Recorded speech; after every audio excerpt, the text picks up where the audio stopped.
Hey everyone, and welcome back. Today we're diving into a topic that I think a lot of our listeners are interested in, the energy body.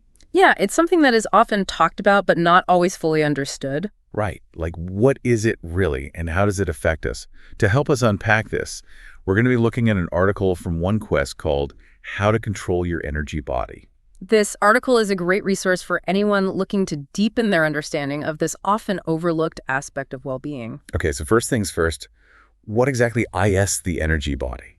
It's basically this invisible force that surrounds and permeates our physical body, like a subtle, energetic field that influences our overall well-being. So it's not something we can see or touch, but it's there, Hmm. and it's impacting us. Got it. Exactly. And what's fascinating is that ancient traditions have known about the energy body for centuries. But modern science is just starting to catch up, validating what those traditions have always known. Interesting. So how does this energy body actually affect us? Well, think of it this way. When your energy body is balanced and harmonious, you generally experience a sense of vitality and well-being. You feel good, energized. But when it's out of whack? When it's disrupted or blocked, that's when you might start to experience things like fatigue, emotional imbalances, even physical discomfort. So like if I'm feeling super stressed out, Yeah. could that be a sign that my energy body is out of balance? It's definitely possible. Stress and anxiety, they can really disrupt the flow of energy in the body. But the good news is there are things we can do to bring it back into balance. Okay, good. I was going to say, if there's a problem, there's got to be a solution, right? Absolutely. And this article highlights a few key practices that can be really helpful. Practices like yoga, meditation, and pranayama. I was hoping you'd say that. I love all those things. But I'm curious, how do these practices actually work on the energy body? They seem pretty different. They are, but they all tap into the subtle energetic level, like yoga, for example. The combination of the physical postures, the stretching, and the conscious breathing. It actually helps to stimulate the flow of energy through the body. Oh, so it's not just about flexibility and getting a good workout. Not at all. It goes much deeper than that. Yoga is also about cultivating awareness of the breath, which is closely tied to prana or life force energy. Prana. Okay. Right. And by consciously regulating the breath through practices like pranayama, we can directly influence the flow of prana in the body. That makes sense. And what about meditation? How does that play into all of this? Well, meditation, it helps to calm the mind, right? And when the mind is quiet, we can start to become more aware of subtle sensations in the body. It's about cultivating a state of stillness, which creates space for energy to flow more freely. I've heard meditation can be tough, though, especially when you're first starting out. Any tips for beginners? Yeah, for sure. I always tell people start small. Even just 5 minutes a day can make a difference. Find a quiet space, close your eyes, and focus on your breath. Don't worry if your mind wanders, just gently guide it back to the breath. The key is consistency, just keep coming back to it. Okay, that seems doable. So we've got yoga, meditation, and pranayama, all great practices for cultivating awareness and restoring the flow of energy. Exactly. And speaking of flow, this article also delves into something called nadis, which are these energy channels that run throughout the body. They're like rivers that carry energy. And what happens when those rivers get blocked? Well, the article uses a great analogy. It says to imagine a kink in a garden hose. It disrupts the flow of water, right? Well, blockages in the nadis can have a similar effect on the flow of energy in the body. So how does that show up for us? Like what happens when a nadi is blocked? It can manifest in a lot of different ways. You might experience physical discomfort, emotional imbalances, even mental fogginess. Okay, that's making more sense now. So these nadis are pretty important. Definitely. And the good news is practices like pranayama and yoga can help to clear and balance these energy channels, getting that energy flowing smoothly again. All right, so we've talked about cultivating awareness, balancing those energy channels, but this article takes it a step further. It says we can actually use this energy, direct it towards our goals. Yes, exactly. That's where visualization and affirmations come in. Okay, tell me more about that. I'm intrigued. It's about intention, When we visualize our goals and use affirmations to reinforce positive beliefs, we're essentially sending a clear message to our energy body, directing it towards what we want to manifest. So it's not enough to just clear the blockages. We also have to consciously direct the energy we're putting out into the world. Exactly. It's about aligning our thoughts, emotions, and actions with our goals and using those techniques to amplify our energy and make things happen. I love that. Okay, but what happens when our energy gets, I don't know, stuck? This article talks about the concept of stuck energy, and it sounds like it can have a big impact on our well-being. Right, it can. It's like that kink in the garden hose that disrupts the flow. Hmm. Stuck energy can be caused by all sorts of things, emotional traumas, physical injuries, even our lifestyle choices. And how does this stuck energy manifest? What are some signs we should be looking out for? Well, it can show up in a lot of different ways. You might experience physical pain, low energy, emotional volatility, even creative blocks. It can really affect us on multiple levels. Wow, okay. So what can we do about this stuck energy? How do we release it? That's a great question, and one we'll dive into more deeply in the next part of our deep dive. We'll explore some effective techniques for releasing stuck energy and really getting things moving again. Okay, looking forward to that. Yeah. All right, so we're back and ready to dig deeper into this concept of stuck energy. We were talking about it being like a kink in a garden hose. How do we go about untangling that hose and get the energy flowing freely again? Yeah, that's a great analogy. And there are definitely ways to address those blockages. Like we mentioned earlier, movement can be really helpful. Right, like dancing or doing some yoga. Exactly. But the article also emphasizes the importance of emotional processing, addressing those underlying emotional patterns that might be contributing to the stuck energy.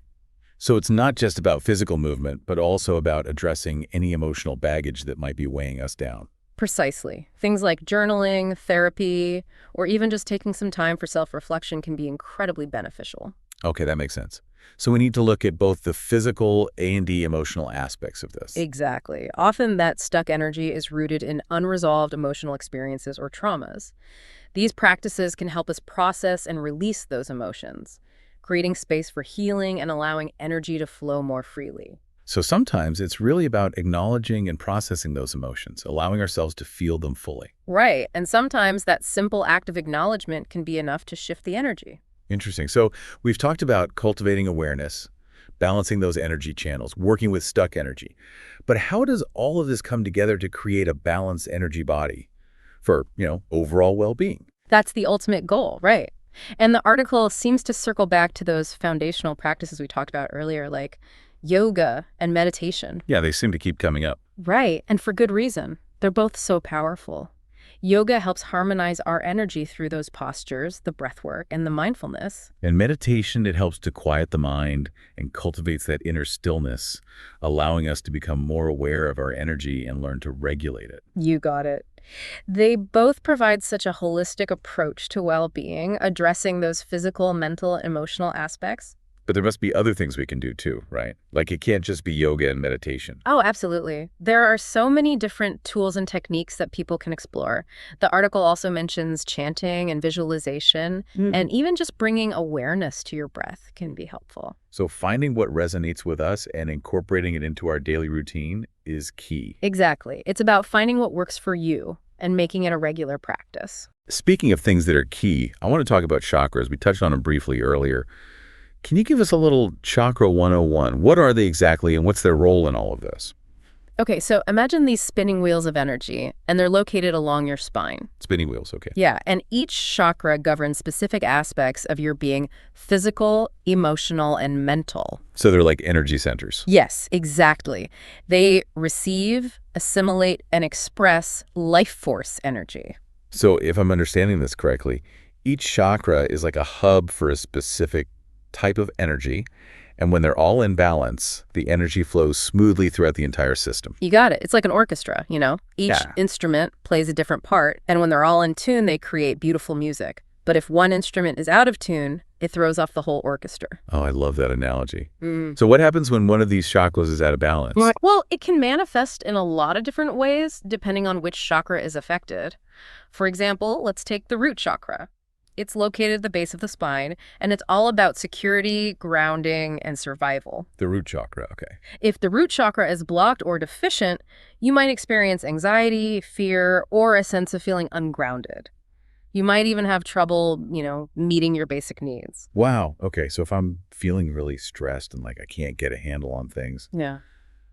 could that be a root chakra imbalance? It's certainly possible. Other signs might include fatigue, digestive issues, even financial struggles. That's interesting. So if we notice those kinds of signs, are there specific things we can do to bring the root chakra back into balance? Absolutely. Things like walking barefoot in nature, connecting with the earth, or using grounding essential oils like patchouli or sandalwood. Those can all be really helpful. I love that connecting with nature to balance our energy. It just feels right, you know? It is, and it's surprisingly effective.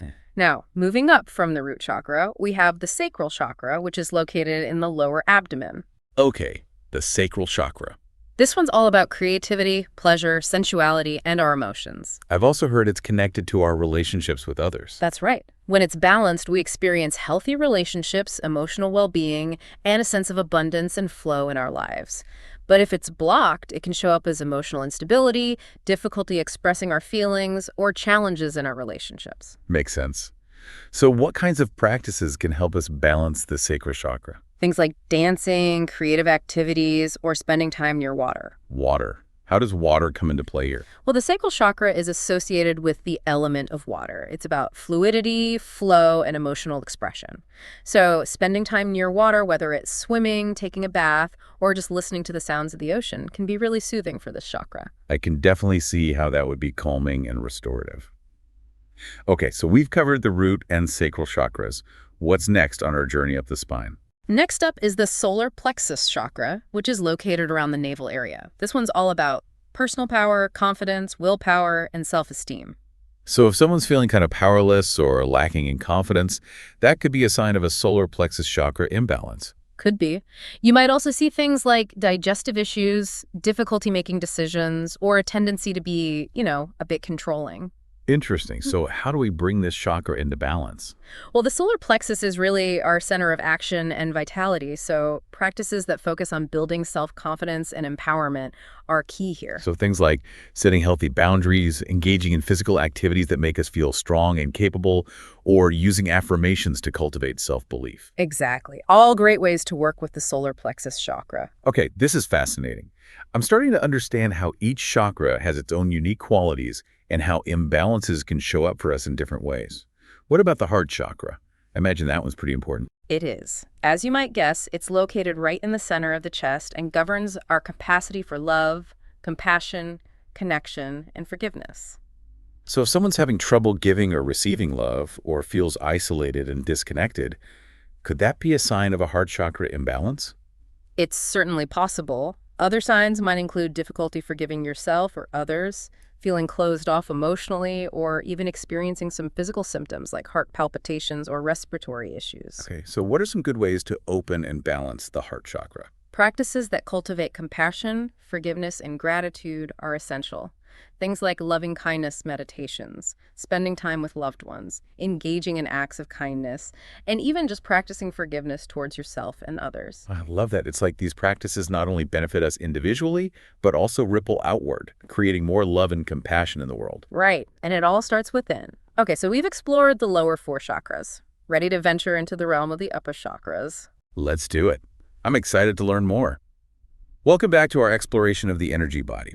We've journeyed through quite a bit, from cultivating awareness and working with stuck energy to delving into those fascinating lower chakras.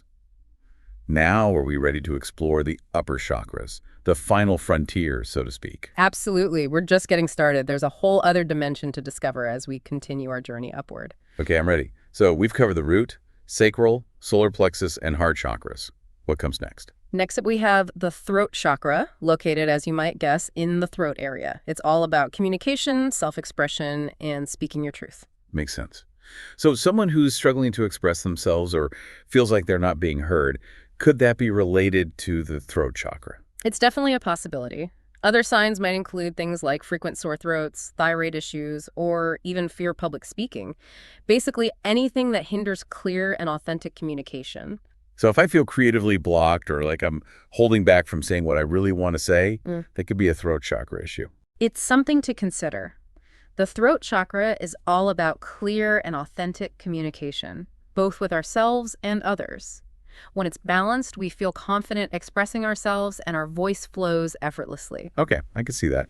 So what are some good ways to work with the throat chakra and get that energy flowing more freely? Anything that encourages self-expression is great. Singing, writing, speaking up for your beliefs, even just practicing clear and honest communication in your daily life can make a big difference. I love that. It's about finding our voice and using it authentically. Okay, so moving upward from the throat chakra, we come to the third eye chakra, which is located between the eyebrows. What's the deal with this one?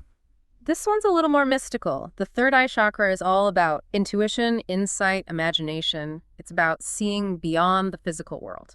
So if someone feels disconnected from their intuition or like they can't trust their inner voice, could that be a third eye chakra imbalance? It's definitely possible. Other signs might include headaches, difficulty concentrating, or feeling stuck in repetitive patterns, like you can't see the bigger picture. This one does seem a bit more esoteric than the others. It is, in a way. It's that connection to our inner wisdom, to something bigger than ourselves. Are there any practices that can help stimulate and balance the third eye chakra? Definitely. Meditation and visualization are great for this. Dream journaling can also be really helpful. Anything that strengthens that connection to your inner guidance. Very cool. And then finally, we reach the crown chakra, located at the very top of the head. What does this one represent? This is the big one. The crown chakra is all about our connection to the divine, our sense of purpose, spiritual awakening, all that good stuff. So if someone is feeling lost or disconnected from their spiritual path, could that be a crown chakra imbalance? It could be. They might also feel like something's missing in their life, lack direction, or have difficulty connecting with their spiritual beliefs. What are some ways to work with the crown chakra and bring it back into balance? Anything that cultivates a connection to something greater than yourself. Meditation, prayer, spending time in nature, or doing things that inspire a sense of awe and wonder. Wow, we've covered so much ground. It's incredible how these chakras, these spinning wheels of energy, are constantly influencing our lives. Right. But awareness is the first step. Once you understand how the chakras work and how they impact you, you can start to consciously work with them. Exactly. It's like having this whole new toolbox for well-being. Yoga, meditation, pranayama, aromatherapy, crystal healing. There are so many different approaches. And the beauty of it is that there's no right or wrong way to do it. It's all about finding what resonates with you and creating a practice that feels good and helps you connect with your energy. I love it. It's not about rigid rules. It's about exploration and finding what works. Exactly. And remember, consistency is key. Even a few minutes each day can make a difference. This deep dive has been so insightful. It's amazing to think how these subtle energies play such a big role in our overall well-being. And I love that we've explored all these practical tools and techniques for working with our energy bodies. It's been a pleasure diving into this with you. And remember, the energy body is a powerful ally on the path to greater health, vitality, and spiritual growth. Keep exploring, keep experimenting, and most importantly, trust your intuition. Beautifully said. And with that, we come to the end of our deep dive into the energy body. Until next time, keep shining bright.